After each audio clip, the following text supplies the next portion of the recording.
What does this law then mean for women? Basically, this is good news for all single women or women in a same-sex relationship who would like to have children. Basically means they won't have to travel overseas or to another European country to obtain that right. They now are able to have it in France. It's been a very long struggle, Tom, and France is way behind many of its closest European allies. You named two of them, Belgium and Spain, but there are a whole lot: the Czech Republic, Denmark, Greece, Italy, Poland, Portugal, and the United Kingdom. All of those countries have legalized IVF, apart from France. So it's been a long time coming. 8 years since the motion was first put forward by the then President Francois Hollande. The reason it's taken so long is that France is a complicated country when it comes to passing legislation to do with moral ethics. But finally, I think for many single women and for women in same-sex relationships, this will come as a huge breath of fresh air and a welcome move forward, which means they'll be able to plan their lives not somewhere else, but here in France.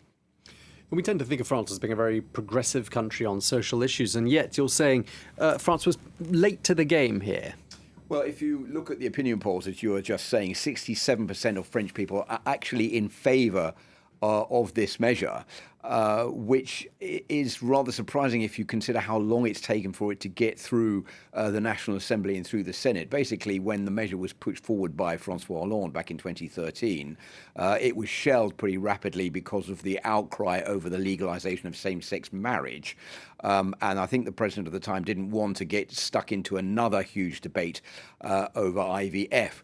So it was then put forward again by Emmanuel Macron when he took office in 2017. It's been through the National Assembly 3 times, but has been rejected by the Senate because the Senate is in the hands of the right wing, whereas the National Assembly is in the hands of Emmanuel Macron's La République En Marche party. Basically, in France, it works like this. The Conservative Party, the far right, are against it, but the left are in favour. So when the left are in power in the National Assembly, or the centre-left, as in the case of La République En Marche of Emmanuel Macron, it's more easy to get the legislation through, especially if the president is proposing it. But when the right is in control, as it is in the Senate, then it's a lot more difficult. They put in lots of amendments.